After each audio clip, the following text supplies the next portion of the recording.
आइए शुरू करते हैं। आज एक नया टॉपिक पढ़ने वाले हैं। नाम है धन का व्यवस्थापन, मनी मैनेजमेंट। मनी, जिसे हिंदी में धन, रुपया भी कहते हैं, मानव के सर्वांगीण विकास के लिए जैसे भोजन जरूरी है, वैसे ही भोजन को प्राप्त करने के लिए धन जरूरी है।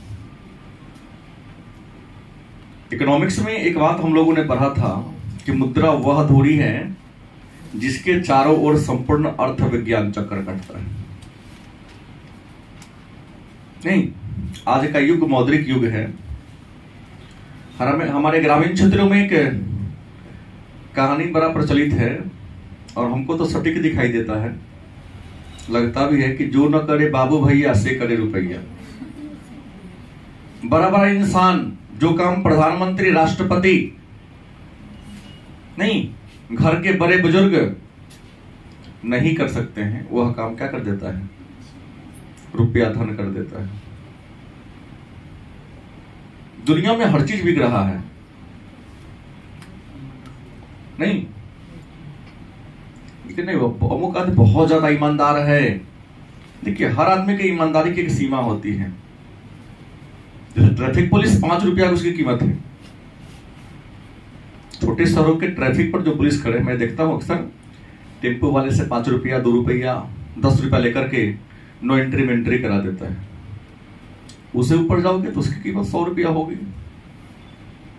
रोड पर गाड़ी पकड़ता है, उसकी कीमत, क्षमता उसके हवलदार होगा तो 100 रुपया दे दो, छोड़ देगा गाड़ी को। दरोगा जाएंगे, उनकी औकात है 500 रुपया से 1000 रुपया की, है नहीं? लेकिन प्रश्न है कि धन ऐसा साधन है जिसके माध्यम से मानव अपनी सभी जरूरतों को क्या कर लेता है? पूरा कर लेता है। जीवन के हर सुख, हर सुविधा को प्राप्त करने का एकमात्र अगर कोई साधन है तो वह क्या है? धन है। लेकिन प्रश्न है कि धन जीवन के सभी जरूरतों को पूरा करने का एक साधन है। धन वह साधन है जिसके चारों ओर इंसान क्या? पूरी अर्थव्यवस्था चक्कर लगाती है।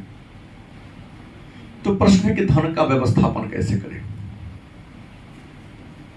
जैसे आप छात्र हो, आपके लिए सबसे ज्यादा महत्वपूर्ण अगर आपके लाइफ में है जीवन को आगे बढ़ाना, शिक्षा, तो हम किस तरीके से टाइम मैनेजमेंट करके सारे विषयों को पढ़े कि परीक्षा एग्जाम में अच्छा से अच्छा अंक आ सके। तो ऐसे ही कहता है कि धन सबके पास होता है। नहीं, 2 व्यक्ति हैं, दोनों के हाथ में कुछ धनराशि दे दो, 1,000 रुपया दे दो। अगर पढ़ा लिखा होगा तो 1,000 से वो 1,00,000 बहुत जल्द बना देगा। लेकिन जो पढ़ा लिखा नहीं है उसके हाथ में दे दो, उसको मैनेजमेंट करने का तौर तरीका नहीं है, व्यवस्थापन करने का तौर तरीका नहीं है, तो 1,000 आज दो, कल होकर 900 होगा, परसों 800 होगा, धीरे धीरे क्या हो जाएगा? घटा देगा। गलत सही?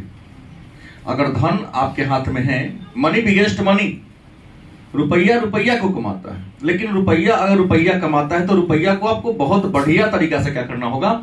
मैनेजमेंट करना होगा। धन को कैसे मैनेजमेंट करें कि हम अपने जीवन के सारे जरूरतों को पूरा कर सके? तो एक प्रश्न है कि धन व्यवस्थापन क्या है? तो व्यक्ति के पास जो पैसा है, तो हर इंसान काम करता है, काम करने के बाद उसे कुछ धनराशि प्राप्त होती है जिसको आय कहते हैं। तो अपने आय को हम अलग अलग जरूरतों को पूरा करने के लिए क्या करते हैं? खर्च करते हैं। लेकिन एक बात है कि सबका आय सीमित होता है ना? सबका आय क्या है? सीमित है। मतलब इंसान की आय साधन सीमित है, लेकिन आवश्यकताएं क्या है? अनंत है। तो सीमित साधन से असीमित आवश्यकताओं को पूरा करने के लिए हमें अपने धन को क्या करना होगा? मैनेजमेंट करना होगा। अपने असीमित साधन के साथ, असीमित आवश्यकता के साथ सीमित साधन को क्या करना होगा? मैनेजमेंट करना होगा। वही मैनेजमेंट करने का तरीका क्या कहलाता है? धन का व्यवस्थापन। मतलब यहां एक बात हुआ कि सीमित साधन से असीमित आवश्यकता को पूरा करना या पूरा करने के लिए क्या करना, प्रयास करना। धन का 1 घंटा बाद, हाँ, धन का क्या करता है, व्यवस्थापन कहलाता है। अब प्रश्न है कि धन का व्यवस्थापन करे तो सबसे पहले मेरे पास प्रश्न होगा, आय क्या है? प्रश्न क्या है, आय क्या है, या आय से आप क्या समझते हैं? आय अंग्रेजी में क्या कहेंगे, इनकम। अंग्रेजी में क्या कहेंगे, इनकम। तो जब कोई व्यक्ति शारीरिक या मानसिक श्रम करता है, जब कोई व्यक्ति क्या करता है, शारीरिक श्रम करता है, ठेला चलाने वाले, रिक्शा चलाने वाले, पलदारी का काम करने वाले, पलदारी का काम किसी अनाज के गोदाम में भी हो सकता है और बालू गिट्टी की दुकान में भी हो सकता है, गलत सही। तो चाहे व्यक्ति शारीरिक श्रम करता हो, चाहे वह व्यक्ति क्या करता हो, मानसिक श्रम करता हो, लेकिन उसके श्रम के बाद उसे कुछ धनराशि मिलती है, उस धनराशि को क्या कहते हैं, आय कहते हैं। और हर इंसान जब आय प्राप्त करता है तो अपने आमदनी का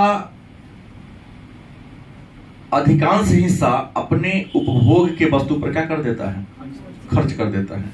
और उपभोग पर खर्च कर देने के बाद जो धनराशि बच जाती है उसे क्या कहते हैं, मतलब आय क्या है? तो आय का परिभाषा हमने क्या दिया, व्यक्ति द्वारा किए गए श्रम के बाद जो धनराशि क्या होती है, प्राप्त होती है। व्यक्ति द्वारा किए गए श्रम, व्यक्ति जब मेहनत करता है, अब मेहनत में शारीरिक भी हो सकता है, और उसके बाद जो उसे धनराशि मतलब रुपया प्राप्त होता है उसे क्या कहेंगे, आय कहेंगे। लेकिन आय जब हो गया तो एक प्रश्न आ जाएगा, बचत क्या है? क्या है बचत, क्या है? तो क्या होगा, आय माइनस व्यय। मतलब आय और व्यय के अंतर को क्या कहेंगे हम, मतलब इंसान जब धनराशि प्राप्त करता है, कमाता है, तब कमाने के बाद बहुत सारा रुपया खर्चा कर देता है, और खर्च कर देने के बाद जो धनराशि उसके पास रह जाती है उसे क्या कहते हैं, बचत के नाम से जानते हैं। लेकिन हम क्या पढ़ रहे हैं, गृह विज्ञान पढ़ रहे हैं। हमको पूरी अर्थव्यवस्था नहीं, एक परिवार की अर्थव्यवस्था को लेकर चलना है। तो आय जो है हमको यहां पढ़ना है पारिवारिक आय।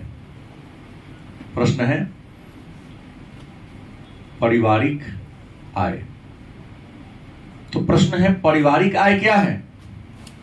देखिए, परिवार में विभिन्न सदस्यों के द्वारा अलग अलग क्षेत्र में या एक ही क्षेत्र में श्रम किया जाता है। उन सबके द्वारा मेहनत से जो धनराशि प्राप्त होती है उसे क्या कहेंगे, पारिवारिक आय। मतलब आपके परिवार में 5 लोग हैं, 5 लोग में से मान लो 3 लोग काम करने के लायक हैं और 3 लोग कहीं ना कहीं जाके काम करता है। तो 3 लोगों ने मिलकर जितना कमाया वो पैसा कहां आएगा, आपके परिवार में आएगा। तो परिवार के सदस्यों के द्वारा श्रम के उपरांत जो धनराशि प्राप्त करता है उस धनराशि को क्या कहते हैं, पारिवारिक आय के नाम से जानते हैं। और पारिवारिक आय को 3 भागों में बांटा गया है। पारिवारिक आय के कितने प्रकार हैं? हाँ, पारिवारिक आय के 3 प्रकार हैं। पहला है मौद्रिक आय, दूसरा है वास्तविक आय, तीसरा है आत्मिक आय। पहला क्या है, मौद्रिक आय। दूसरा क्या है, वास्तविक आय। तीसरा क्या है, आत्मिक आय। मतलब एक परिवार की जो आय होती है उस आय को कितने भागों में बांटा गया है, 3 भागों में बांटा गया है। एक परिवार के आय को कितने भागों में बांटा गया है, तो एक परिवार के आय को 3 भागों में बांटा गया है। पहला है मौद्रिक आय, कौन है? दूसरा कौन है, वास्तविक आय। तीसरा कौन है? तो सबसे पहला प्रश्न होगा कि सर ये मौद्रिक आय क्या है? तो मौद्रिक माने मुद्रा। मौद्रिक माने क्या होता है? मतलब हर इंसान काम करता है, तो काम करने के बाद आपको वेतन मिलता है, आपकी मजदूरी मिलती है। तो जब व्यक्ति कोई काम करता है, जब कोई व्यक्ति काम करता है और काम करने के बाद उसे जो आय प्राप्त होती है, अगर वह आय मुद्रा के रूप में होती है तो उसे क्या कहेंगे? जब कोई व्यक्ति श्रम करता है, परिश्रम करता है और परिश्रम करने के बाद उसे मुद्रा के रूप में धनराशि प्राप्त होती है तो उसे क्या कहेंगे? गलत कि सही? अब प्रश्न होगा सर ये मौद्रिक आय के प्रमुख रूप कौन कौन हो सकता है? मतलब मौद्रिक आय किन किन रूपों में प्राप्त हो सकती है? तो मौद्रिक आय आपको हो सकती है वेतन के रूप में। किस रूप में हो सकती है? आप कहोगे सर वेतन है क्या? आप नौकरी करते हो, नौकरी करने के बाद जब 30 दिन पूरा होता है तो 30 दिन के बाद आपका मजदूरी मिलेगा कि नहीं मिलेगा? किसी कार्यालय में, किसी ऑफिस में, किसी कारखाना में या कहीं भी आप किसी दुकान में आप काम करते हैं। काम करने के बाद 1 महीना पुरता है तो 1 महीना की मजदूरी आपको मिलती है। आप क्या कहते हैं? वेतन मिला है। क्या मिला है? वेतन मिला है। तो नौकरी करने के बाद जो आपको जो मुद्रा प्राप्त होती है, श्रम करने के बाद जो आपको मुद्रा होती है, उसको आप क्या कहते हैं? वेतन। तो मौद्रिक आय पहला क्या हो सकता है? वेतन हो सकता है। दूसरा हो सकता है पेंशन। क्या होगा? आप कहोगे सर ये पेंशन क्या है?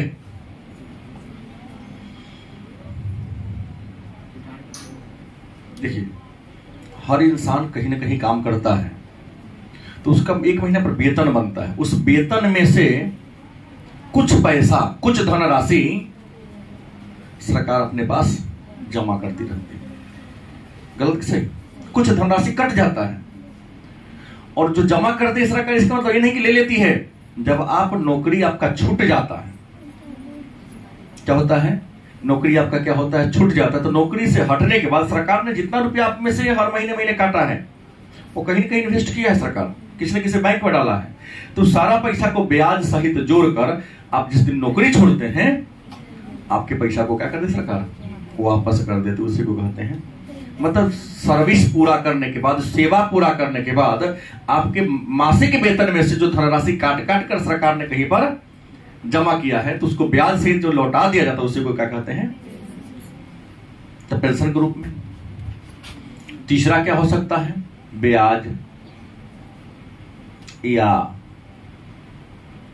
लाभांश। कहोगे ब्याज क्या है? जैसे मान लें कि आप नौकरी कर रहे हैं तो आपने जो पैसा कमाया, जो धनराशि कमाया, उस धनराशि में से पूरा तो खर्चा नहीं कर देते हैं, कुछ तो बच जाता होगा ना। जो बच जाता है या तो उससे कोई बिजनेस शुरू करते हैं या उसको बैंक में डाल देते हैं, या तो क्या करते हैं उससे आप बिजनेस शुरू करते हैं। तो बिजनेस में लगाएंगे 100 रुपया, तो 100 रुपया का सामान 1 रुपया ज्यादा में जरूर बिकेगा, 5 रुपया ज्यादा में बिकेगा तो क्या कहलाएगा? लाभांश। या उस पैसा को आपने कहा कि नहीं हमको बिजनेस नहीं करना है तो बैंक में डाल देते हैं, तो बैंक भी तो आपके रुपया का ब्याज देती है कि नहीं? तो ऐसे आपको आय प्राप्त हो सकता है कि नहीं? ब्याज के रूप में, लाभांश के रूप में,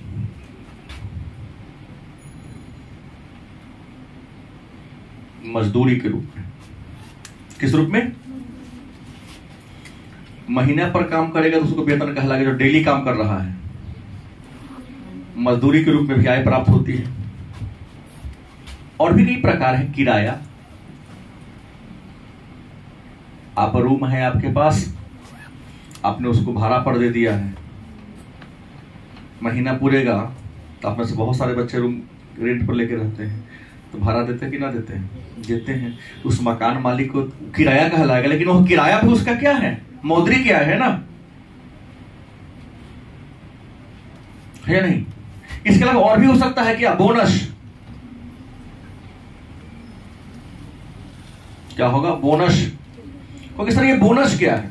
एक व्यक्ति किसी कंपनी में पूरे 12 महीना काम किया। कितना महीना काम किया? 12 महीना काम किया। तो उसके 12 महीना के श्रम के बाद उस कंपनी के मालिक को बहुत अधिक लाभ की प्राप्ति हुई। तो मालिक क्या करता है? 12 महीना अच्छा सेवा देखने के बाद कंपनी को मुनाफा होता है, तो अपने मुनाफा का कुछ धनराशि अपने खुशी से अपने स्वेच्छा से अपने मजदूरों के बीच क्या करता है, साल में एक बार बांट देता है। अब बहुत विश्वास पात्र लोग हैं, कर्मचारी हैं, तो आपको 12 महीना काम किया तो 1 महीना का वेतन दे दिया जाएगा, किसी को 15 दिन का वेतन, तो किसी को 10 दिन का वेतन। और जो नया नया है कम से कम उसको दीपावली छठ के अवसर पर 1 किलो मिठाई भी जरूर दे देता है। अगर आपके घर के कोई लोग किसी कंपनी में काम करते हैं, उनको पता होगा दीपावली के आने वाला होता है, गिफ्ट लेके आएंगे। किसी को बर्तन मिलता है, किसी को कपड़ा मिलता है, होता है, किसी को मिठाई क्या है, बोनस कहलाता है कि आपके हमने साल भर काम किया। बात सही। हम कहीं कोचिंग में हम पढ़ाते थे, अन्य को मिले या ना हमको इससे मतलब नहीं है, हाँ कपड़ा मिलता, पूरा पढ़ाई ईमानदारी से बच्चा संतुष्ट था। दीपावली से एक दिन चलने लगे, ठीक है सर आपके लिए हैं, सबको नहीं दे तो लीजिए ना, आपसे बच्चा लोग संतुष्ट रहता है थोड़ा ज्यादा। घर पर एक टिफिन, चूंकि हम नाश्ता लेके जाते थे, छोटा डब्बा हुआ था, उसमें एक मिल्टन का क्या था, लंच बॉक्स था, 3 तीनों डिब्बा मिठाई पैक भरा हुआ था। कुछ कोचिंग वाले भी आपके सेवा से संतुष्ट हैं, देते हैं। देने के पीछे उसको भी होता है कि चलो हमको कुछ मिल रहा है तो आपके यहाँ काम को क्या करेगा, नहीं छोड़ेगा। तो इस तरीके से सब कर सकते हैं। फिर वास्तविक आय क्या है, दूसरा क्या है, वास्तविक आय क्या है, तो किसी विशेष अवधि में प्राप्त होने वाले सामान या सेवा को वास्तविक आय कहते हैं। किसी विशेष अवधि में प्राप्त होने वाले सामान या सेवा को क्या कहते हैं। जैसे आप काम कर रहे हैं, काम करते करते आपके काम से बड़ा प्रसन्न हुआ, तो आपके मालिक ने आपको एक चादर ओढ़ा करके कुछ गिफ्ट दे करके, होता है ना कि अच्छे वर्कर का अवार्ड इसको मिला है, ऐसा सुने हैं कभी, एक अच्छा वर्कर का अवार्ड मिल जाता है। कंपनी में कई बार अवार्ड देते कि हमारे वर्कर ऑफ द ईयर, श्रमिक ऑफ द ईयर। तो उस प्रकार की जो आपको आय प्राप्त होगी उसको क्या कहेंगे। और वास्तविक आय 2 प्रकार का होता है। वास्तविक आय कितने प्रकार का होता है, वास्तविक आय के 2 प्रकार हैं। एक क्या है, प्रत्यक्ष, दूसरा क्या है, अप्रत्यक्ष। तो प्रश्न है प्रत्यक्ष आय क्या है, अप्रत्यक्ष आय क्या है। तो जब आप किसी कंपनी में काम करते हो और कंपनी के द्वारा जो आपको सुख सुविधा दिया जाता है, जैसे किसी कंपनी में काम करते हो, अच्छे ऊंचे पद पर हैं, तो कंपनी के द्वारा आपको फ्लैट मुहैया करा दिया जाता है, आपको वाहन मुहैया करा दिया जाता है। फ्लैट मुहैया करा दिया तो कम से कम आपको हर महीना का मकान किराया तो बच गया। आपको कंपनी ने गाड़ी मुहैया करा दिया, तो बस स्टॉप पर खड़ा होकर बस का वेट करते थे, सीधा घर से निकलेंगे, कारखाना में जाके काम करेंगे। तो कंपनी के द्वारा अपने वर्कर को, गलत से, जो प्रत्यक्ष आय वह है जो सीधा आपको दिखाई दे रहा है कि हमको लाभ मिल रहा है, वह लाभ जो आपको दिखाई दे रहा है उस लाभ को क्या कहोगे, प्रत्यक्ष है। जैसे किसी कंपनी के द्वारा आपको मकान दे दिया फ्री में, जिसको फ्लैट कंपनी ने दिया है, हमको गाड़ी कंपनी ने दिया है। जैसे टाटा कंपनी ने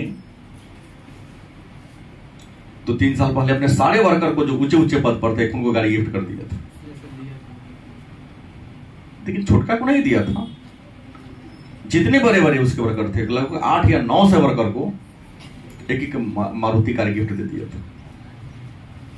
अपना पल्स तो नहीं दिया था। वो कंपनी को बहुत दिनों से बहुत ज्यादा मुनाफा हो रहा था, श्रमिक को खुश करने के लिए कि चलो लेके दे देते हैं। तो याद रखो, एक विद्वान ने कहा है, मतलब वास्तविक श्रमिक वही है जो संतुष्ट है, और श्रमिक संतुष्ट तब होगा जब उसे उतना वेतन जरूर दिया जाए जिससे कि वो अपना बहुत अच्छा तरीका से भरण पोषण कर सके। इसलिए आपको 10 क्लास से पढ़ाया गया होगा, कौन अधीन मजदूरी, उचित मजदूरी अधिनियम 1948 में नियम बना था। एक श्रमिक को उतना मजदूरी अवश्य मिलनी चाहिए जिससे कि वो अपना मूलभूत जरूरत को पूरा कर सके। लेबर दुकान में चोरी क्यों करता है, चोरी करता नहीं है, मालिक चोरी करने पर उसको मजबूर करता है। भाई उसकी खर्च है महीना का 10,000 रुपया, आप उसको 4,000 रुपया खटवाओगे, सुबह 8 बजे से रात 8 बजे तक काम करवाओगे, तो हर महीना आपके यहाँ काम करेगा। 6,000 रुपया कर्जा लेके चले, दूसरा कर्जा कभी सदेगा तो देखेगा आप नहीं है तो आप में से तो हटा देगा, नहीं सेटिंग कर लेगा सेलर के साथ कि आपको हम 5,000 का सामान देंगे, लिखवाएंगे 3,000 चलिए बाद 1,000 दे दीजिएगा, 1,000 आपको भी नफा, 1,000 हमको भी नफा। गलत कि सही? बड़े बड़े कंपनी में, बड़े बड़े दुकान में ऐसे ही होते हैं। कैमरा तैमरा लगाने से कुछ नहीं होगा। सबसे अच्छा कैमरा है कि आप लेबर को संतुष्ट रखो, उसकी जितनी जरूरतें हैं। अब ये नहीं कहेगा कि हम BMW पे, वो नहीं, उसकी जितनी खर्च है उसके अनुसार तो उसको पेमेंट देना पड़ेगा ना, कि नहीं देना पड़ेगा।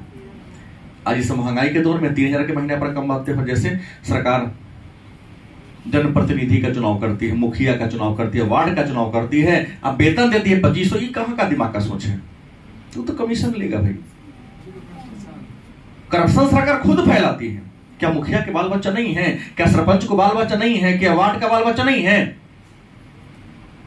चुनाव लड़ा उस समय उसने वाहन ये किया, पोस्टर छपाया, सब काम किया, 5 साल जनता की सेवा किया। महीना कितना था? 500 से 1,000 के महीना में 5,000 का। भाई जैसे एमपी विधायक को वेतन मिलता है 50,000, 1,00,000, जो भी उसको वेतन मिलता है, उस तरह से न्यूनतम वेतन तय होना चाहिए। लेकिन 500 वेतन नहीं है। वार्ड को सुनते हैं 500 या 1,000 के महीना मिलता है, मुखिया जी को शायद 2500 कब हुआ है। 2500 में क्या होगा? उसका बच्चे एक अच्छा विद्यालय में जाएगा, वहां भी 5,000 का। सरकार तो स्वयं कहती है तो क्या करो, घोटाला करो। इसमें दोषी मुखिया नहीं है, दोषी वार्ड नहीं है, दोषी सरपंच नहीं है, दोषी सरकार की पॉलिसी है। क्या बात गलत है? सोचे हैं कभी मुखिया क्यों घोटाला करता है? भाई उसने जनता की वो सेवा कर रहा है, सेवा के बदले उसे भी पारिश्रमिक मिलनी चाहिए। नहीं मिलेगा तो जो काम योजनाएं आएगी उसमें से वो कमीशन लेगा, काहे फ्री में काम करेगा? तो प्रश्न क्या है? वास्तविक और अप्रत्यक्ष आय क्या है? तो अप्रत्यक्ष आय वह आय है जिसका लाभ तो उसे मिलता है लेकिन उसको दिखाई नहीं देता है। वह लाभ जो व्यक्ति को प्राप्त होता है लेकिन वह उसे दिखाई नहीं देता है। जैसे आप में से कितने ऐसे लड़कियां हैं जिनकी मम्मी कपड़ा सिल लेती है? सिलती है, सबके उनको दे देते हैं। अब मान लीजिए कि हाथ गिरा और सिलने आता है, तो एक बात देखो, जैसे आपके पिताजी कपड़ा सिलवाने तुम्हारा ही जाते तो दर्जी के यहाँ जाते? गलत कि सही? दर्जी पैसा लेता कि नहीं लेता? तुम्हारी मम्मी को सीने आता है तो छोटा मोटा, अरे बहुत बड़े पैमाने पर नहीं, कटफुट जो अपने घर में हो जाता वो अगर सी लेती है, एक छोटा सा रफू करने का कीमत 20-25 रुपया ले लेता है, 10 से कम का तो हिसाब ही नहीं। तो ऐसे कर करके अगर वो घर में छोटा छोटा काम करके बचत करते तो वो भी तो आपका पैसा बच गया ना पल में, आपको दिखाई नहीं दे रहा है। आप दर्जी को देने जाते, एक छोटा सा, मान लिया कि पेटीकोट ही सिलाना हो महिलाओं का, छोटे बच्चे हैं, उनका बच्चा तो ज्यादा फुल पैंट को फाड़ता है, नहीं उसी तरह पैर को ऐसे भागेगा कि नीचा के गया। सही बोल रहा हूं? बच्चे लोगों का सीएन बहुत ज्यादा टूटता है, कि कंपनी कितना ही मजबूत से क्यों ना कर दे, हम देखें। अब उसको बार बार सिलवाने के चक्कर नहीं, तो नहीं सिलाएगा, लेकिन मम्मी को अगर सीने आता है तो मम्मी ने अपने हाथ से उसको सी दी, तो कम से कम जो 50 रुपया दर्जी लेता वो तो 50 बच गया। आपकी बचत हो रही है, वहां पर खर्च नहीं हो रहा है, वह भी एक आय ही है आपका, जो आपको दिखाई नहीं दे रहा है। उस आय को क्या कहेंगे? अप्रत्यक्ष आय के रूप में कहेंगे। तीसरा है आत्मिक आय, या इसको मनोवैज्ञानिक आय भी कह सकते हैं या मानसिक आय भी कह सकते हैं। आत्मिक आय क्या है? तो आपको याद रखेंगे,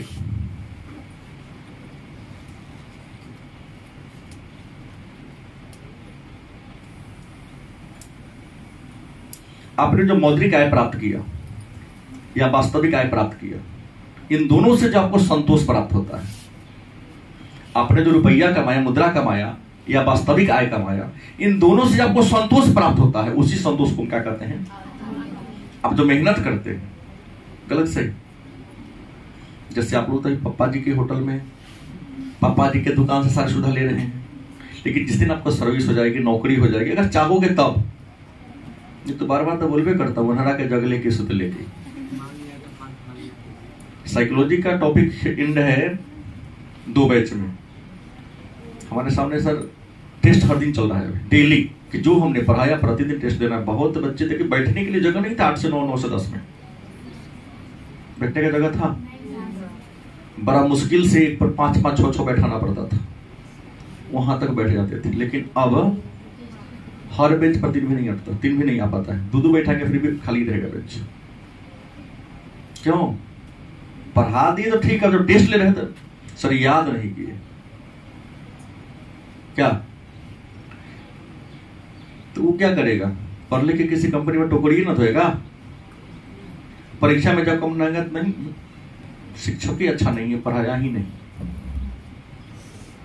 एक लड़का टॉपर में जा रहा है, हमारा ही बच्चा, अगर नहीं पढ़ा है तो वो अच्छा ला कहां से रहा? रियल तो ये कि आपने पढ़ा ही नहीं। इसलिए हर बार जब मैं टेस्ट लेता हूं, हर बार का रिकॉर्ड मैं अपने पास छुपा के रखता हूं कि आपका परफॉर्मेंस कैसा है। हमारे यहाँ उंगली नहीं उठा सकते, क्योंकि इतनी बार टेस्ट ही ले लेता हूं। जो ईमानदार है वो आते जरूर है, जो बेईमान है वो आते ही नहीं। तो प्रश्न क्या? आत्मिक आय क्या है? तो आत्मिक आय कहा, मैंने अपने जो मौद्रिक आय प्राप्त किया और वास्तविक आय प्राप्त किया, इन दोनों आय से आपके मन को जो संतोष की प्राप्ति हुई, उसी को क्या कहते हैं? जैसे आप कमाते हैं, पिताजी के होटल में चल रहा है, तो जैसे पिताजी खरीद दिए, मजबूरी है पहनना है, क्योंकि ज्यादा जिद भी नहीं कर सकते हैं, क्योंकि आपको ये नहीं पता कि आपके पिता की रियल आय क्या है। और उस आय से केवल आपकी जरूरत ही नहीं पूरा करना है, परिवार के सभी सदस्यों के जरूरत को पूरा करना है। लेकिन आपके पिताजी जब धन प्राप्त करते हैं और धन प्राप्त करने के बाद उनके अपने पैसा को अपने बाल बच्चों पर क्या करते हैं? खर्च करते हैं, अपने पर भी कुछ खर्च करते हैं, तो खर्च करने के बाद बड़ी संतोष मिलता है। जैसे लाइन कट गया, इन्वर्टर खरीद लिए, सबके घर में अंधेरा, आपके घर में प्रकाश है। ड्यूटी से थक कर आ रहे हैं, ड्यूटी से क्या हो गया? थक कर आए, बड़ी परेशान हैं, बेड पर लेट गए, डेली टॉफी कुछ लेके चले गए, तो बच्चे टॉफी के लालच में पिताजी का पैर मालिश कर रहा है। अरे लालचे में करेगा, कर रहा है ना, कोई बाल सहारा रहा है, तो कोई ये कर रहा है, तो कोई पप्पा उजला बाल हो गया, वो नोचो। वो जो सुख मिलता है, उसी सुख को कहते हैं आत्मिक सुख। आपके पिताजी को होता चाहते हैं, आप लोग भी लूटपुट करते हैं ना कभी कभार? अरे 10 रुपए के लालची में करते हैं, पिताजी बर्गर ला दीजिएगा, उसी में कर, लेकिन करते तो हैं। तो वो जो उनको संतोष मिलता है, मतलब मौद्रिक आय और वास्तविक आय के बाद भी उनको संतोष मिलता है। बच्चे को अपने साथ खुश देख रहे हैं, आपके आने का पिताजी आ रहे हैं, कूद रहा है, क्यों? पल में टॉफी होगा। इस खुशी को देखकर उनके मन में संतोष प्राप्त होता है, उस संतोष को क्या कहते हैं? आत्मिक आय कहते हैं। किसी को दिक्कत? अब है पारिवारिक आय की आवश्यकता।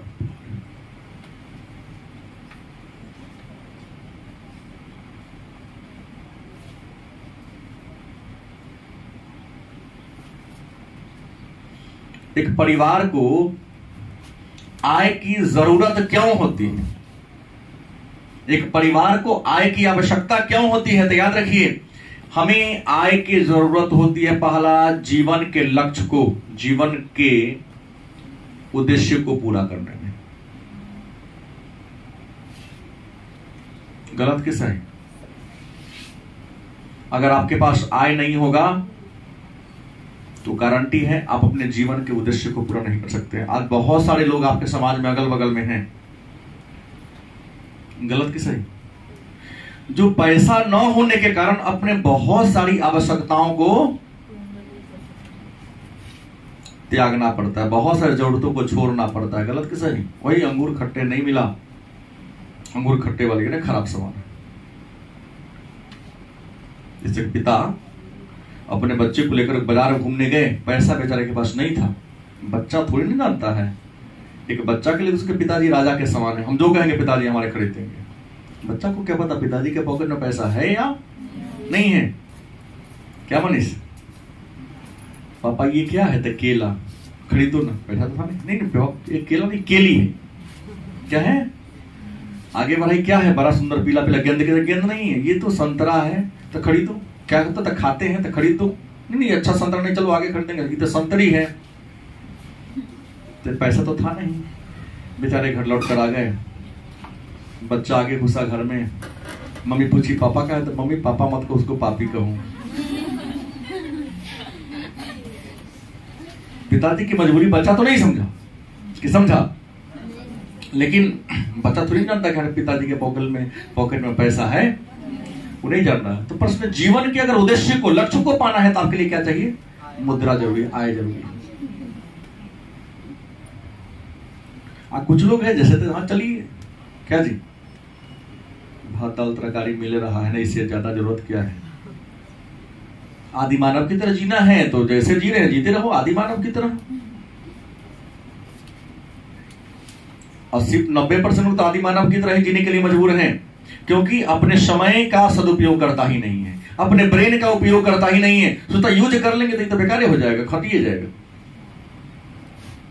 तो जीवन के उद्देश्य को पूरा करने के लिए, दूसरा अनिवार्य आवश्यकता के लिए, अनिवार्य आवश्यकता को पूरा करने के लिए।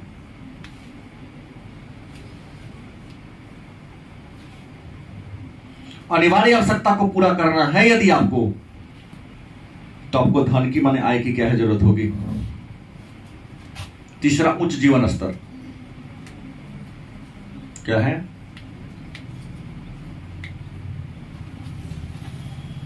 जीवन स्तर अच्छा जीना है क्या? हवाई चप्पल कब तक चलेगा? नहीं, रोड छाप जींस का शॉर्ट पैंट कब तक पहनाएगा? जब तक आय नहीं है। लिवाइस, रेंगलर, किलर अगर ही पहनना है, मतलब जीवन स्तर ऊंचा है तब ना पहनिएगा। घर में एयर कंडीशन लगाना है नहीं, तो जीवन स्तर ऊंचा उठाना है तो इसके लिए आपको क्या चाहिए? आय चाहिए। मवेशी की तरह जीना है, खुबार में, सुअर की तरह खुबार में रहना है, तो आपको आय की क्या जरूरत है? नहीं, जितना उतना ही से संतोष है।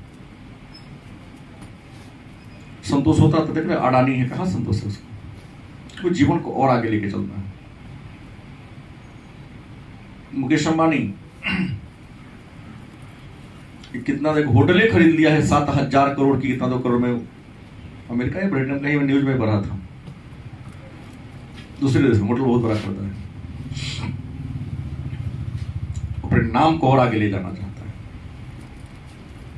और हम लो मिडिल क्लास के लोगों का सोच है कितना, हाँ ठीक है चावल दाल सभी चल रहा है, कोई दिक्कत नहीं है, ऐसा ही जीवन चल जाए, ईश्वर का लाख लाख शुक्र है। मतलब आगे बढ़ने का क्या है?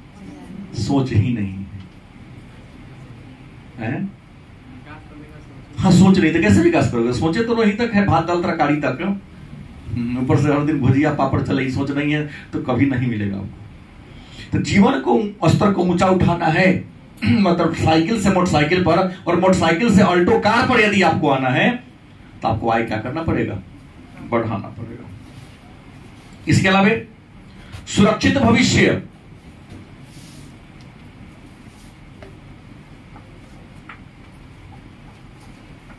कोरोना ने सिद्ध कर दिया कि बउआ कमाओगे 60 कमाओ 62 खाओ, जो बड़ा सिस्टम रखकर छोड़ दो, त्याग दो।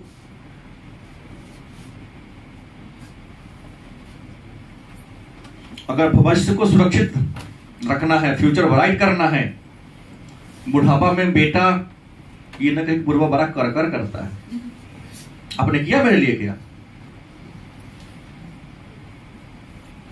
भगवान की तरह, भगवान फिल्म में दिखाया है कि अपने कमाई का पूरा उड़ा नहीं दो।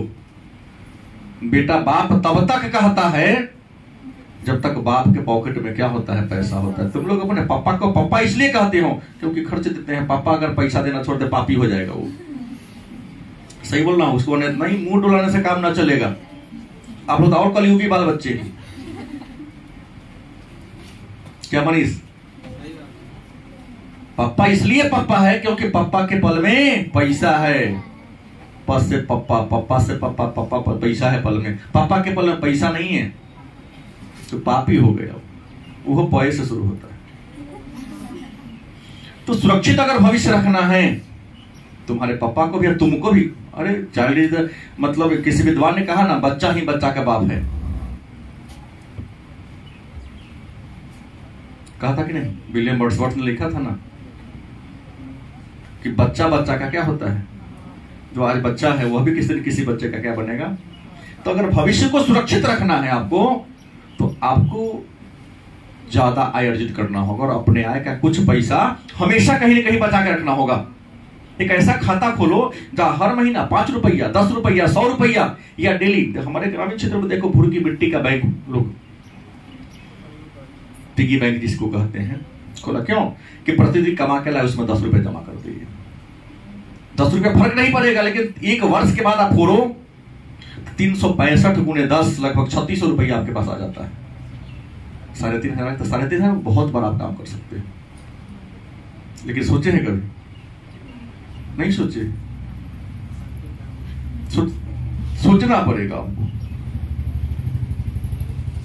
इस पर महंगाई की स्थिति में, महंगाई की स्थिति में अगर झेलना है, अचानक की वस्तु का कीमत बढ़ गया, क्या करना पड़ेगा? ज्यादा कमाएंगे और जो कमाए उसको बचा के रखेंगे तब ना। अब प्रश्न है तो पारिवारिक आय को हम कैसे बढ़ा सकते हैं? मतलब एक नया प्रश्न आया,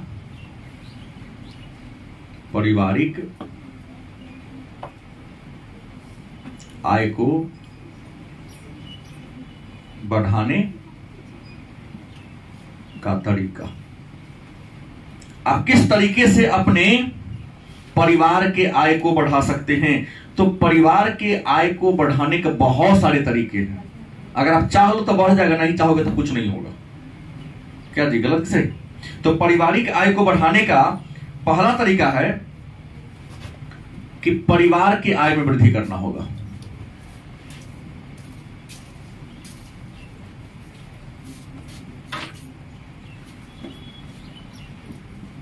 परिवार की आय को क्या करना पड़ेगा? बढ़ाना पड़ेगा। मन में होगा सर परिवार का आय बढ़ेगा कैसे?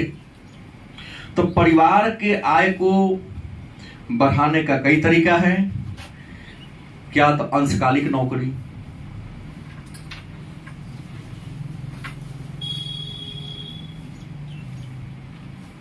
अरे दिन भर अपने घर में काम करते हैं, 6 घंटा तुम बैठे रहते हो, जाओ ना किसी मॉल में, किसी दुकान में, या 2-4 को बच्चे को होम ट्यूशन बढ़ा दो ना। बैठकर मोबाइल को जो शकल निहार रहे हो, देख रहे हो, क्या खूबसूरती है मोबाइल में। दुनिया का सबसे सुंदर रुपया है, लेकिन उस सुंदर चीज को प्राप्त कैसे होगा? हम मैक्सिमम टाइम अपने काम करते हैं, 2-4 समय 2 घंटा समय बच जाता है तुम्हारे पास, तो उसको अगल बगल छोटे छोटे बच्चे हैं क्या, अगर उसको पढ़ा देंगे। देखो दुनिया में आगे बढ़ना है, देख दिमाग से मन बात को हटाना पड़ेगा कि लोग की कही, अरे होम ट्यूशन पढ़ा तो क्या हो गया, लोग तो हमें भी हंसा, लेकिन जो हंसा और पीछे पीछे बैठे,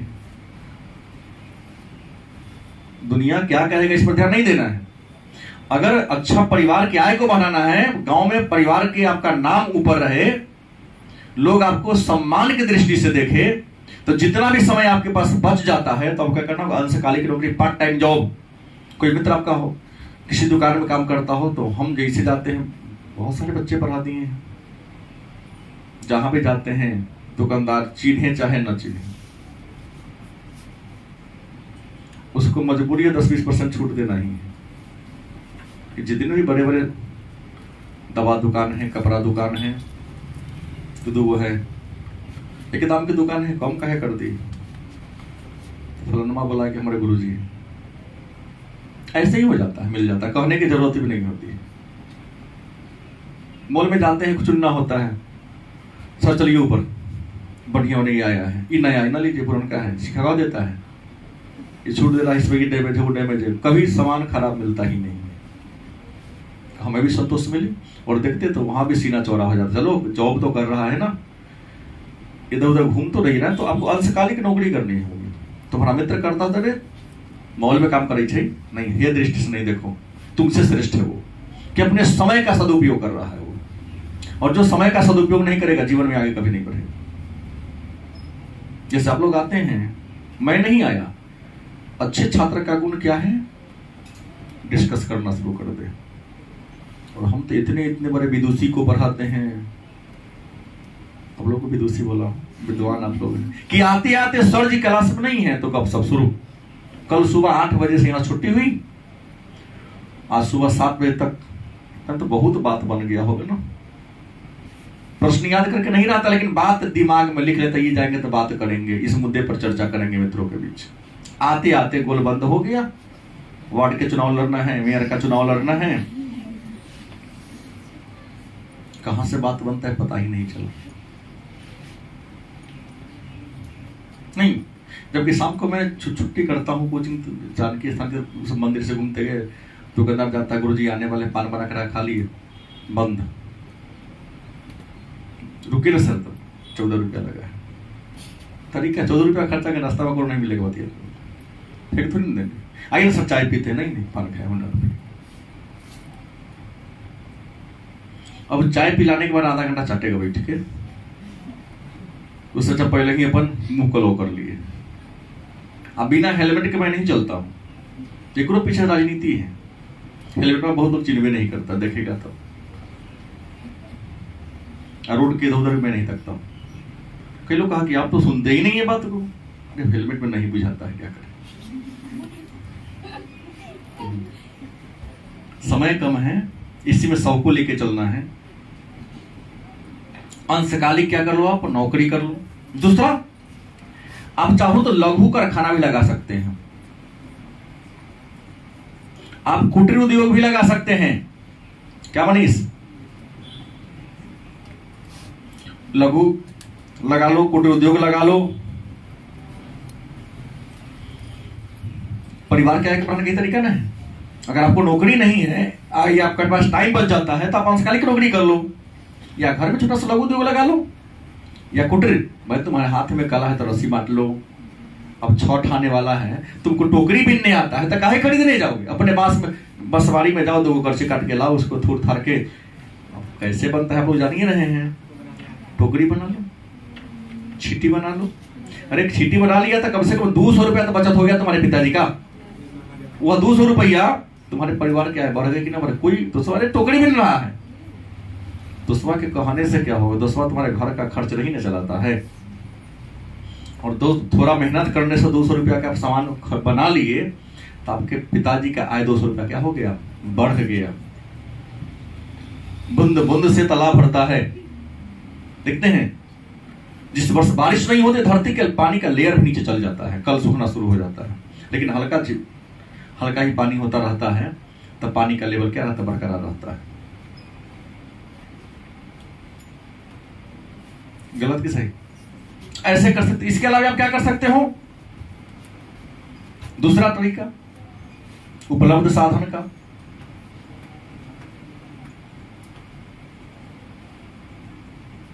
सदुपयोग। देखो, आय को बढ़ाने का, परिवार की आय को बढ़ाने का दूसरा एक और तरीका है कि जो तुम्हारे पास साधन है उसका सदुपयोग करो। गलत कि सही? यहां तो मैं आप पर उदाहरण दे रहा हूं अपने बच्चों पर। उदाहरण क्या है, अभी लगभग सबका सिलेबस एंड होने वाला है और सभी कोचिंग संस्थान वाले अपना अपना गेस्ट लाएंगे। पढ़ता कोई नहीं, हमने कहा कि जो साधन उसी को बार बार पढ़ो। 10 प्रकाशन के पुस्तक को खरीद कर सबको एक एक बार पढ़ोगे तो कितना बार पढ़ा, 10 बार। लेकिन पढ़ा कई बार, एक ही बार। लेकिन एक ही प्रकाशन का किताब उसी को तो 10 बार पढ़ो तो यादें हो जाएगा। मैं देखता हूँ सब काउंटर पे भी रहता, अरे फलानमा के गैस लो खरीद लिए, अरे फलानमा के गैस आए खरीद लो, अरे सब तो वही बात लिखा होगा। गांधी जी का जन्म 1869 को हम भी लिखेंगे, अन्य कोचिंग वाले लिखे, तो जिनके यहां पढ़ते हो उन्हीं के चीज को बार बार दोहराने की जरूरत है आपको। चाहे आर्ट्स हो, चाहे अंग्रेजी हो, चाहे हिंदी साहित्य हो, चाहे अंग्रेजी हो, चाहे मैथ हो, साइंस हो, जो भी हो। बच्चे क्या कर, सारे पढ़ता किसी एक में 100 के कोचिंग को गेस बाबूजी आए, मम्मी को बाप रे बेटा था हमार पढ़ते पढ़ते आँख खराब कर ले, कोनो पढ़ाता नहीं है, सब धरले रहता है। कभी इसके फलनवा कोचिंग के केस पलटा तो कभी दूसरा को पलटा, पलटते ही उसका 3 महीना वो में समय गया, कुछ नहीं करता है वो। क्या झूठ बोल रहा हूँ? तो 10 अगुओं के कोचिंग वाला को खरीदने की जरूरत, तुम जिनके यहाँ पर तो वो श्रेष्ठ हैं, उन्हीं के चीज को बार बार, क्योंकि सब चीज वही पढ़ाता है। पढ़ाने का तरीका सबका अलग अलग होगा, जैसे खाना बनाने का तरीका सबका अलग अलग है, लेकिन बनेगा तो चावल डालना कहेगा कि तुम श्रेष्ठ तरीका से बनाते हो तो चावल पुलाव बन जाएगा, नहीं, कुछ भी होगा चावले कहलाएगा। नाम तो बदल सकते हो, कोई पुलाव कह दिया तो कोई जीरा राइस कह दिया, लेकिन चीज बा वही न है। तो समय का सदुपयोग करना होगा। 24 घंटा तुम्हारे साधन का, तुम्हारे पास जो भी साधन है उन साधन का अच्छा से अच्छा प्रयोग करना पड़ेगा। जैसे आप छात्र हैं तो जो आपके पास पहले आपके संस्था का गैस मिला है, हमको लगता है कि हमारे यहाँ मात्र 40 से 50 ऐसे लड़का लड़की मिलाकर है जो सदुपयोग करता है। बाकी जितने भी है आज तक उसको हिस्ट्री का 350 वस्तुनिष्ठ है, जो भी हो 350 के आसपास है, नहीं याद है। मतलब हमारे यहाँ पढ़ने वाले 90% बच्चा ऐसा है जिसको पूरा हिस्ट्री का वस्तुनिष्ठ भी याद नहीं है। लघु की तो बातें छोड़ दो, गलत बोला हूं नहीं तो अभी इसी में से खड़ा करेंगे तो 10 को पकड़ा जाएगा। केवल आता है जाता है। आय पर क्या करना होगा? साधन का सदुपयोग करना पड़ेगा। तीसरा क्या है? बजट बनाना होगा। क्या होगा? बजट बनाना होगा। अब क्या होगा सर, बजट बनाने से क्या फायदा? तो आप देखो, बजट बनाने से फायदा, बजट है क्या? तो आमदनी और खर्च के विवरण को बजट कहते हैं। आपकी जो आय है और आपका जो व्यय है उसे क्या कहते हैं? बजट। तो आपको देखना होगा प्रति महीना कमाते कितना है, अपने आमदनी के अनुसार ही आपको खर्च तय करना पड़ेगा। आप प्रयास करो कि आप 10,000 कमाते हो एक महीना में, तो होना चाहिए आपका प्रयास कि 9,000 में, ज्यादा से ज्यादा 9,000 में आपका काम चल जाए। और ऐसा तब होगा जब बजट बनाओगे कि हम 10,000 कमाते हैं तो हमको रूम रेंट इतना देना है, हेल्थ पर इतना खर्चा करना है, बच्चों की शिक्षा पर इतना खर्चा करना है। भाई शिक्षा पर तो कटने वाला नहीं है, रूम रेंट पर तो कटने वाला नहीं है, भोजन पर जो खर्च है वो कटने वाला है, नहीं कटने वाला है। एक महीना में अगर एक 25 केजी चावल खा जाते हैं आपके परिवार में, तो कहोगे 20 किलो खाएंगे? पेट काट के कहीं कोई अमीर हुआ है क्या जी? तो प्रश्न है कि जहां जहां आपका जितना आय है ना, उसी को मैनेज करके चलना होगा। और प्रयास ये करना होगा कि अगर आमदनी हमारी 10,000 है तो हम 9,000 ही खर्चा करें, क्योंकि प्रति महीना 1,000 बचत होगा, तब 12 महीना 12,000 हो गया ना। और हर महीना 1,000 की बचत को हम कहीं पर निवेश कर दे तो उस 1,000 से भी हमको कुछ धनराशि प्राप्त होगी लाभांश के रूप में, और एक दिन वो भी मेरा आय बन जाएगा। तो आय और व्यय में आपको मैनेज करना होगा, तभी आपको चलेगा काम। खर्च में कमी लाकर, खर्चों में कमी लाकर, कुछ खर्च है जिसको आप कम कर सकते हो। गलत किसे? कुछ ऐसे खर्च हैं जिनको आप क्या कर सकते हो? कम कर सकते हो, कि उन खर्चों को खुश रहिए कम करके आप अपने इनकम को क्या कर सकते हो? बढ़ा सकते हो। अब कहोगे सर हम कौन खर्चा कम करें? तो वही जैसे प्रतिदिन शाम में आप क्या करते हो? समोसा खा लेते हो, कोई जरूरत नहीं है, घर से नाश्ता करेंगे। गलत किस है? कुछ जो खर्चे, देखो हर दिन समोसा खाने से तुम्हारा स्वास्थ्य खराब होगा, ये नहीं कि हर दिन समोसा खाने से लोग तुमको अच्छा कहेंगे। जैसे सभी शिक्षक लोग नियमित होटल में, मैं नहीं खाता हूं, वहां जाते थे, कभी कभी कुछ लोग कहते सर आप तो कभी खाते देखते ही नहीं, तो होटल वाले भी कहते हैं नहीं सर अच्छा करते, नहीं खाते हैं। स्वस्थ रहना, क्योंकि हम तो जैसे तैसे बनाते हैं। होटल में मजबूरी में खाना पड़ता है, होटल को मजबूरी का नाम रखो। और यहाँ तो बच्चों को अनिवार्य कर दिया है। नहीं होता तो कई बार देखते हो ये हम बिस्किट खा लेते हैं, इसका मतलब ये नहीं कि मैं कंजूस हूं। हम स्वस्थ रहेंगे तभी आपको पढ़ा सकते हैं। जिस एज में मैं हूं, जहां हमारा उम्र है तुमसे 2 गुना 2.5 गुना मेरा उम्र ज्यादा है, तुम लोग अक्सर बीमार रहते हो। ईश्वर की भी कृपा है और भोजन भी उस टाइप का नहीं करता हूं कि आप सुने हैं कि सबका स्वास्थ्य खराब है इसलिए कोचिंग बंद है, सुने हैं? नहीं, आज तक नहीं, और उम्मीद है कभी सुनेंगे भी नहीं, क्योंकि मैं उस टाइप का भोजन और उस टाइप का कोई वर्क ही नहीं करता हूं। कई बार आपके यहाँ भी गया तो जैसे आप वगैरह हो जाना होगा, गारंटी कि मैं 9:30 में सो गया तो सो गया। क्लास चलता हूँ तो अलग बात है, तो मजबूरी है, क्लास में आपको पढ़ाना ही है। मैं कम से कम नियमित 7 घंटा 6 घंटा विश्राम करता है। गलत कि सही है? न्यूनतम 100 घंटा लेता है नींद, क्योंकि अच्छा नींद लेंगे तब अच्छा स्मरण शक्ति मेरा तेज रहेगा और हम स्वस्थ रहेंगे। और नहीं सोएंगे कम से कम 6-7 घंटा तो हम स्वस्थ भी गारंटी के बीमार पड़ेंगे। तो प्रश्न क्या है, आपको खर्च में कमी ला सकते हैं भाई, ऐसा नहीं ला सकते। जैसे खर्च में कमी लाना, आप छात्र हो, लिंक ग्लाइसर का कीमत हो गया है 7 रुपया, सॉरी 8 रुपया। एक बार हम कर लेंगे, बार बार रिफिल का प्रयोग करेंगे। हम देखते हैं बच्चों का, चलो खत्म हो गया, कलम में फेंक दिया। साफ सफाई होता है तो कितना खराब कलम बहुत मिलता है इसमें, भाई उसको हम जमा करेंगे। अब एक बार रिफिल खरीद लेंगे, क्योंकि रिफिल का दाम 3 रुपया ना है, 4 रुपया, तो प्रति बार 3 रुपया तो बचा आपका है, 4 रुपया बचा ना। तो क्या ऐसे नहीं कभी लाया जा सकता है? तो बुद्धि लगा खर्च में जैसे आप कमी लाए तो आपका परिवार का आय क्या होकर बढ़ गया, कि उतना तो आपने खर्च घटा दिया ना। मानवीय साधनों का विकास,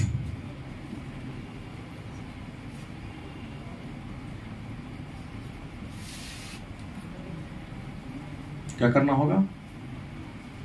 मानव साधन का विकास। मानव साधन का विकास कैसे होगा? तो आपके पिताजी आपको पढ़ाते हैं आपका विकास करने के लिए ना, कि नहीं पढ़ेगा लिखेगा तो क्या लेबर के रूप में कमाएगा, क्या रुपया 300 के रोज कमाएगा, गधा की तरह कमाएगा, सुबह से शाम तक तो कितना मिलेगा? 300 से 400 रुपया। लेकिन पढ़ लिख के कमाएगा तो गारंटी एक दिन में 1000 या 500 जरूर कमाएगा।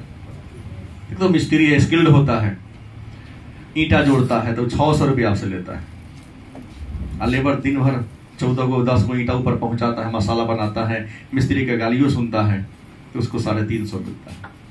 तो स्किल्ड बनोगे, प्रशिक्षित होकर स्किल्ड बनोगे तो ज्यादा मेहनत कमाओगे, और नहीं पढ़ोगे तो जैसे तुम तो मिलवे करेगा, नहीं मिलेगा। इस सारा बात देखो, ऊपर ऊपर जा रहा है। सोचते कथी सर जी की बात, सर जी बुजुर्ग होते गए हैं, ऐसे ही बोलने की इनकी आदत है, बोलने तो घरे पप्पा से बोलते हैं, कोचिंग में सर जी बोलते हैं। मेरे अलावा तो कोई बोलता नहीं होगा उन्होंने सर जी ना, क्योंकि सब सर जी तो आप लोगों के लगभग 2-4 साल के एज के हिसाब से आगे पीछे हैं। आई गुरु जी तो पप्पा जी की उम्र के, तो वही समझ के लोग सुन लेता है मेरे बात को, चलो आशीर्वाद ले लेते हैं। नहीं, मानवीय साधन का विकास करना होगा। आपके परिवार में जितने लोग हैं उसको दक्ष बनाना होगा। सरकार ने भी आपको दक्षता बनाने के लिए कौशल योजना चलाया है। अब इसमें भी आप लोग इतने होशियार बुद्धिजीवी हैं, क्या जाते हैं कान में लगा लिया, गाना सुने, 3 घंटा बैठे गाने सुन लिया, फिल्म को देख लिया, सुनने में आता है। गया हाजिरी बना दिया, घूम रहा इधर उधर, तो कैसे तुम्हारा डेवलपमेंट हुआ? और याद रखिएगा, जीवन में आगे बढ़ना है तो एक और बात तो हो गया, कुछ काम करना होगा, दैनिक हिसाब किताब रखना होगा।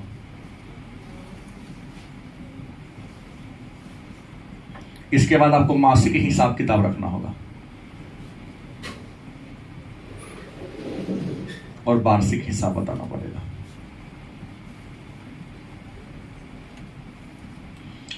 सर दैनिक हिसाब मतलब क्या? तो हम आज कितना कमाया, कितना खर्च की, कितना बचाए।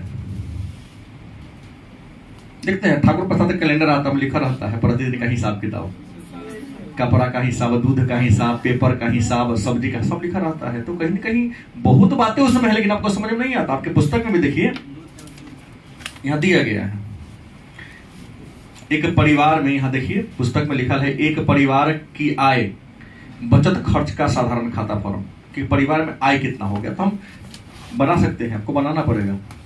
एक महीना में कितना कमाते हैं, साप्ताहिक आय भी बना सकते हैं बजट आप, मासिक सब बजट भी बना सकते हैं, वार्षिक बजट भी बना सकते हैं कि हम कितना महीना कमाते हैं, एक महीना में कौन कौन सामान पर कितना खर्च करते हैं, एक बना लो, उसके बाद देखो कितना आगे बढ़ते हो तुम लोग। एक महीना में जैसे हमने कहा 10 कमाए, तो 10 होगा ना, हम इतना किलो एक महीना में चावल खा गए, इतना किलो आटा खा गए, इतना किलो सरसों तेल खाते, इतना रिफाइन खाते हैं, इतना आलू, इतना किलो प्याज।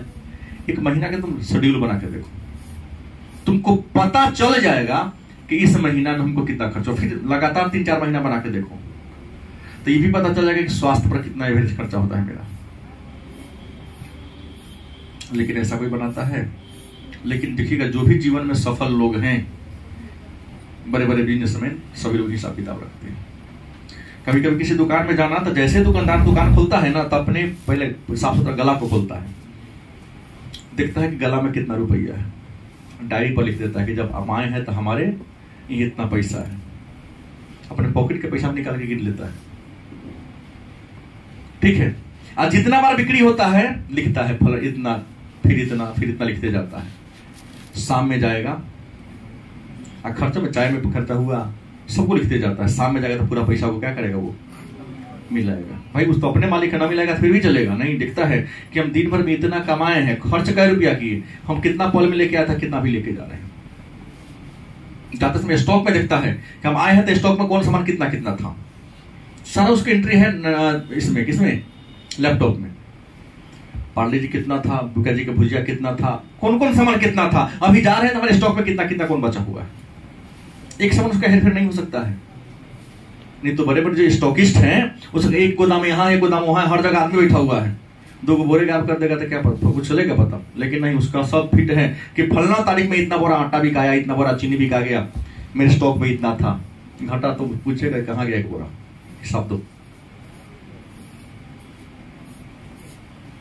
तो बड़े इसलिए बड़े हैं क्योंकि सोचने का तरीका लो मिडिल क्लास के लोगों से क्या है, अलग है। तो धन का व्यसन ऐसे करके आप जीवन में आगे, लेकिन ऐसा कोई करता उड़ता